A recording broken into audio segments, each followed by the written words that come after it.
Hey, what's up, guys? So, today, what I want to talk about is what happens when your truck breaks down and a few best practices on how you can prepare yourself for the situation. And I want to share my breakdowns that I've had. I'm actually on a breakdown right now, and I just want to give you guys some tips and some helpful advice on what I would recommend doing. So yeah, it's something we don't like to think about, especially if you're an owner operator and you're making payments on your truck. Um, it's something that's probably going to happen. You know, when you have your truck, things are bound to break down on it, and what's best to do is just make sure you're prepared for it. So I've actually had two breakdowns this year. My first breakdown was in late January. Second breakdown was actually this week, and I'm getting my truck worked on right now. So, first and foremost, what you should be doing whenever you get paid out on a load is every time you receive that payment, you should be taking at least 25 to 30% of that payment and putting that into a savings account. And you want to build this account up so you can have a rainy day fund in case you do experience a breakdown.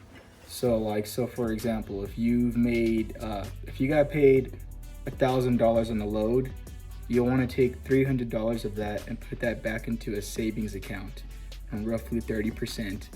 And trust me, this is only going to make things so much easier.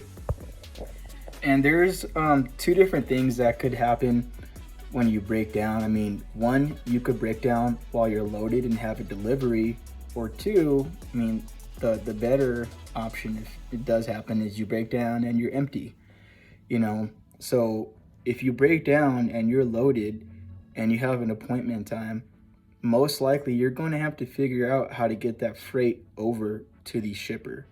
It is your responsibility to get that freight over there. And there's one or two things that can happen when you have to get that freight over there. And so the first time I broke down, I was literally a mile away from the delivery, and I had my starter go out, so my truck would not turn back on, and I wasn't able to complete the delivery.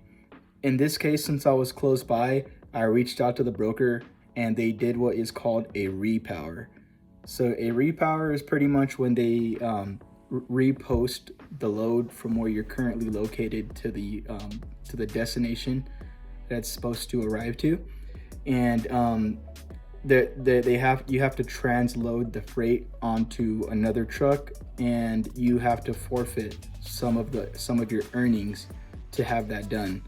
Now, this is not very common. Not all brokers are going to want to do this, but I got lucky with that first one. I mean, I wouldn't say so lucky. It cost $400 just for that 1 mile, which was a bit rough, you know. But that's why you have that rainy day fund to back you up in case things go wrong. Now, if a broker is not looking to repower, you're gonna be liable to figure out how to get that freight over there. So, my most recent breakdown, which happened this week, I had an SCR malfunction on a trip that I was doing from Warsaw, Indiana, heading over to San Francisco. So my truck broke down halfway there. I was in, I believe, Denver, Colorado.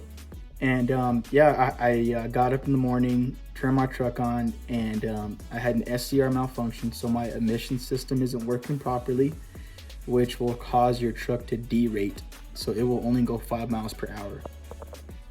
So when I broke down, I was loaded. So I had two separate deliveries that were going to San Francisco, and these were time sensitive. So I didn't really have time to work on my truck right away. I had to find a safe location to park it, and what I did was I had to go to an enterprise and get a rental truck. So yeah, you know, as you know, it's pretty expensive to get a rental, and they're not always readily available. I had to call around to figure out which location had a truck. Luckily, I was able to find one, and yeah, so sometimes that's what you have to do, and rentals are not cheap. Like for me to go to San Francisco and back, it costs around $2,500 just for the rental, not including fuel. So this is why you need to keep a rainy day fund on in the savings accounts. Fortunately, everything went well. I was able to get the load there on time, and I was able to get back over here safely. And now I'm currently getting my truck worked on. Hopefully, it's done by Monday. I'm hoping it's currently Saturday. But yeah, so one of two things, you could either have to do a repower, where the broker reposts the load from where you're located if you broke down, and you're gonna have to forfeit some of your profit to have another truck transload and take the load for you.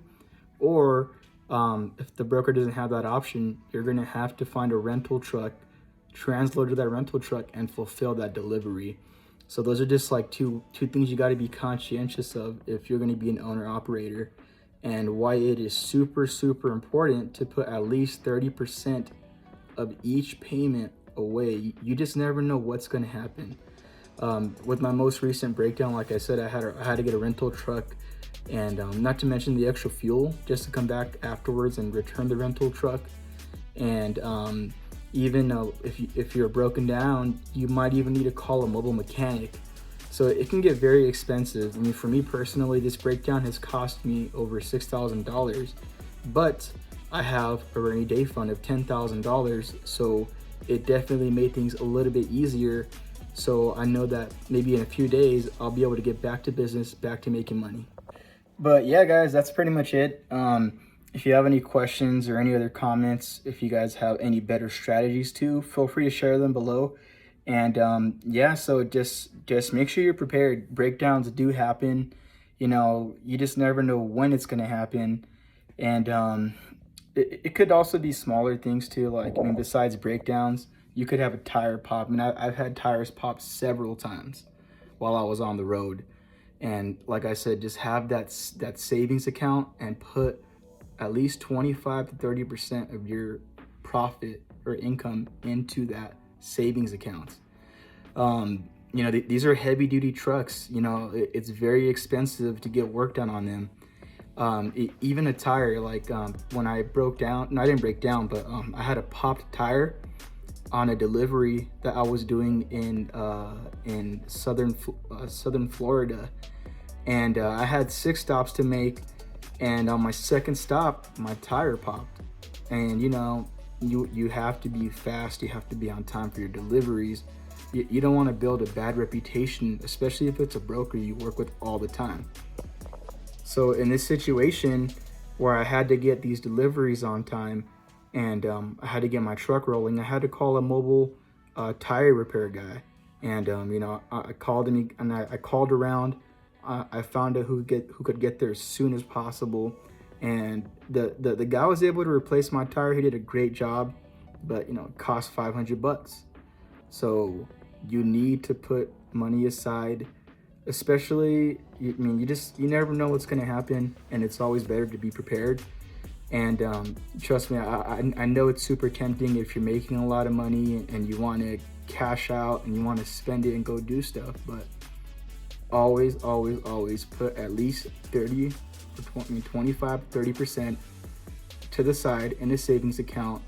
You will thank yourself later when you do have a breakdown or a tire that goes out on you. But thank you guys. Good luck out there.